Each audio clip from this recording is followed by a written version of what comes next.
In 2001, my husband became critically ill, catastrophically ill.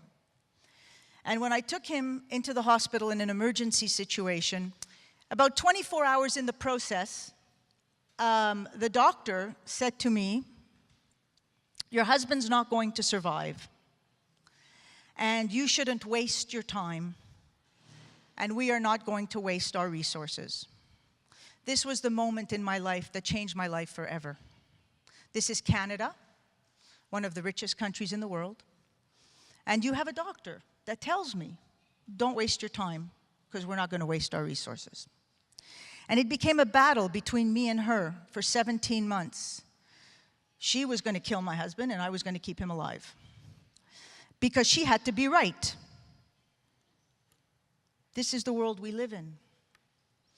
And the same moment in time was September the 11th, 2001. And I was home. I used to go from the hospital in the middle of the night to change and shower, because I had to be at the hospital by his bedside at all times. I didn't trust. And I went there at 2 o'clock in the morning, and I saw the scourge of New York. My sister had told me on the phone, and I couldn't even believe it. It was surreal to understand. And then when I saw the buildings coming down in the middle of the night, and then they cut away to a commercial of a child in Africa, you know, the child that is with the flies, and it hit me on that moment, on the night between September 11th and September 12th of 2001, that there was no value for human life on this planet. That human life, one human life, was worthless, and that we made economic decisions every day to who should live and to who should die. And I promised myself at that moment that I would spend the rest of my life promoting the value and the power of one human being. And this is what I believe fundamentally. I believe that we have infinite power as single human beings to make profound change in the lives of other people around us, and that we can empower each other to make great change. I said to myself, I'm a business person. How do I create change within my business model? And I think this is the key to where I believe we have to be. And that is, how do we, within our existing business models, create seamless change? My industry, which was the fashion industry, is 150,000 factories in the world, employing over 100 million people, and perhaps the most lacking in ethics of any industry. And I'll throw in the oil and everybody else in there.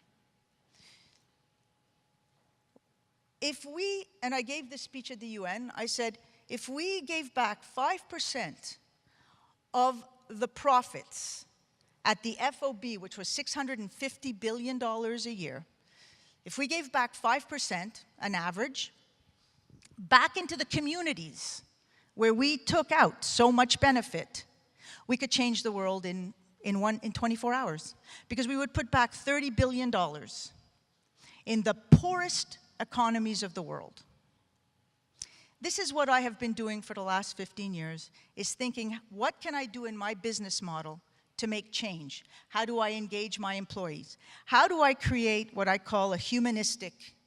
You know, we talk about corporate social responsibility, we talk about sustainability. These words are very powerful. Leadership. What do they mean in our environment? How do we affect them in our own environment? They mean different things for different people.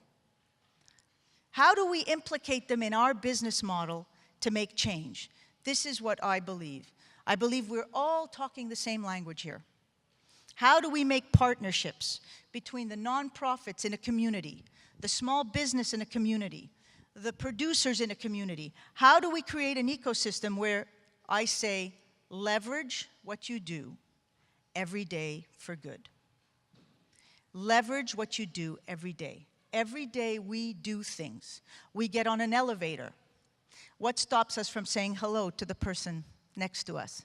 We can change their day. How do we create kindness, real kindness, So when someone cuts us off, instead of being rude, we take a moment of empathy to understand what they are going through.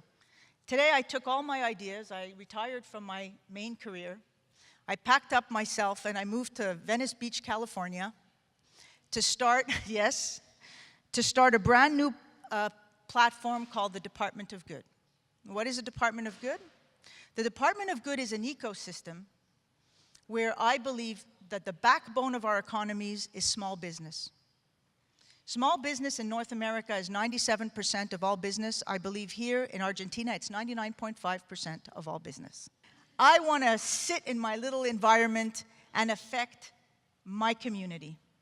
I believe between models such as yourself and the education changing, we can impart a lot of change community by community. And that's what I would like to do. I would like to empower small business. I would like to give the tools to small business that they're missing: access to capital, innovative product, a link to consumers, a link to a worldwide platform. I invite you, hopefully, to go visit it. We are blockchain enabled. We may be the first shopping platform to do so. But it all starts with the understanding that we have a responsibility. Actually, we don't have a responsibility. We have a privilege to help each other. Helping other people is not a responsibility. It should never be a responsibility. It should be a privilege. When you do things for someone else, it is a huge privilege. Happy employees create a better business environment for the pure capitalists among us. But it starts with us as consumers, and this is where I'm going to leave you. If we took more care in how we consumed, because I heard President Clinton say the following one day.